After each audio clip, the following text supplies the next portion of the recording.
Peace, peace, peace. Today is February 15th, 2021.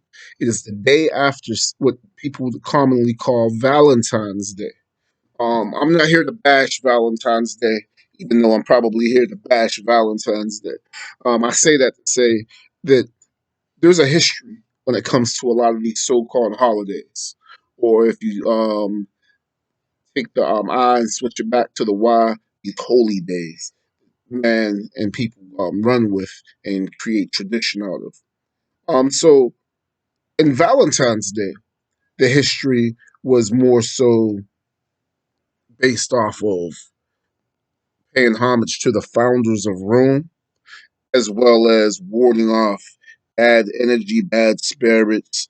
They also had a tradition in which they would take the young women and they would offer fertility. They would do these different things. I think they would take the hide off of a goat that was sacrificed, and they would lightly whip the women and people with this, and it was supposed to bring forth protection as well as fertility.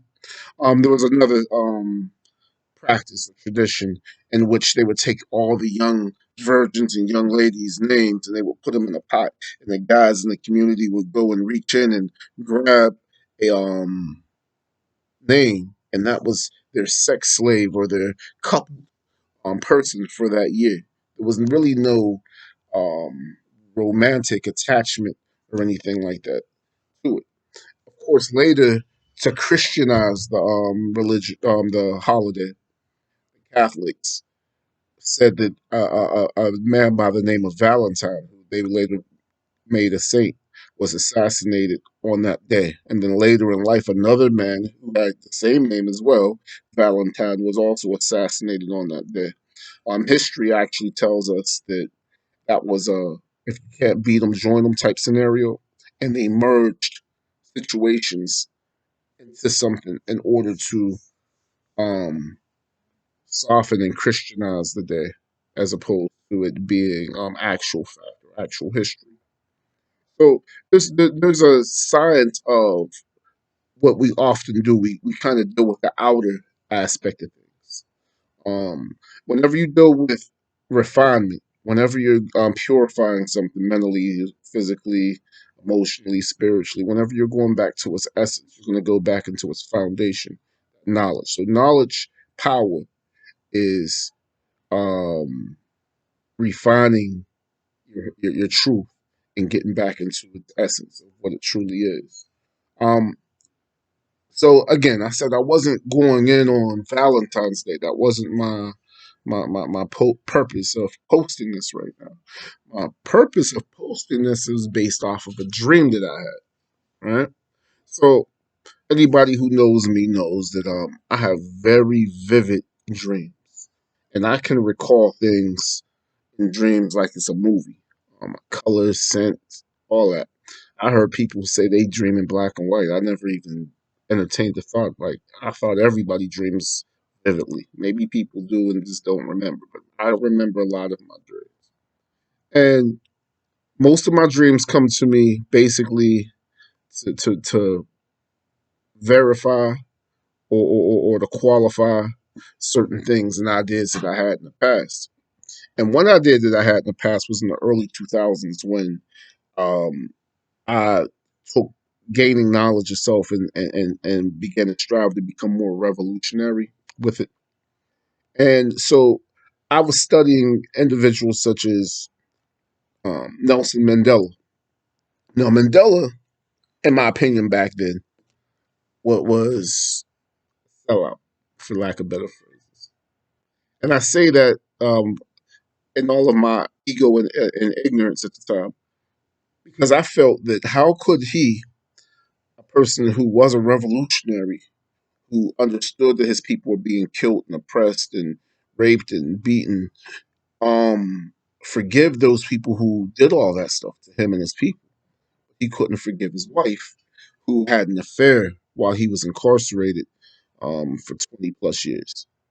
I'm thinking, how could you, if you're going to forgive anybody, you should be able to forgive her. You know, she was part of who you were. She was part of the foundation. She's the reason your name was still ringing. How could you, you know? And I spoke this to a couple people, and they kind of agreed with me. They're like, "Yeah, you're right. She would put those rubber tires over people who were snitching and sellouts and informants and gasoline them down and burn them up. She didn't play. She went hard."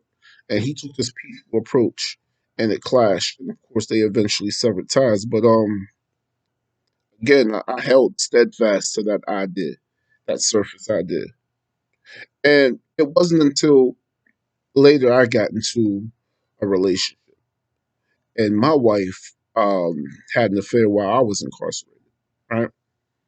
And I'm thinking, we can get past this, all that romantic stuff that they teach from Valentine's Day, I suppose. But I'm like, we can get past it, so on and so forth.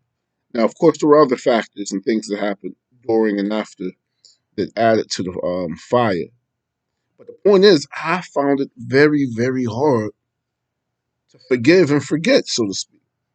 The same weight that I put on Mandela, I found it hard to do that myself, making me a hypocrite. Um, However, I was able to get past a lot of the hate, and it was very passionate hate that I had towards those who had me caught up in indictments, as well as the U.S. attorney. Listen, I was carrying a whole burden of anger, balled up. It's just now starting to actually fizzle out and go into where it goes. But I was able to push a lot of that to the side and move forward and become more progressive, get a lot more things accomplished, and develop as a man. But I couldn't let go of that emotional attachment, that feeling of betrayal. And it just hit me. For all of this time, it just hit me that this is the same thing that I put on the brother Nelson Mandela. I hate calling the man Nelson when that's not his birth name, but we understand who we're speaking of. But I put this burden on him. He should forgive Winnie. He should be able to move past da da da. If he could forgive them, he could forgive her. And basically, dealing from the outside, I wasn't able to deal with the truth. I wasn't able to refine myself and deal with that truth. I was looking at the outside tradition of what people say you should do, forgive and forget. I was looking at what I seen and not what I know. Um, and I wasn't dealing with that equality. Once you're dealing with knowledge and power, then you can deal with all people, places, and things equal. Basically, you can deal with them based off of what their place is, what their potential is, what their worth is, not what you assume them to be. You know, understand equality and the same are not the same definition. I have children. I love them all equally, but I don't love them all the same because they're different individuals. They have to be loved different. One wants attention. One wants space. One wants acknowledgement. One wants to prove themselves to you. So everybody and every thing has its own particular language, like love language. It has its own particular expression. It has its own particular place. You can't treat every situation the same, but you can treat it equally, right? So whenever we're dealing with knowledge power, when they're dealing with the numbers 1 and 5, that's what we're speaking of. We're dealing with that which adds up to 6, which is equality. And so I wasn't dealing with myself with equality. Obviously, I was dealing with what I thought, and therefore I was placing judgment. I wasn't dealing in that judgment with equality. So justice is just I see equality. So I was based off of how I seen it.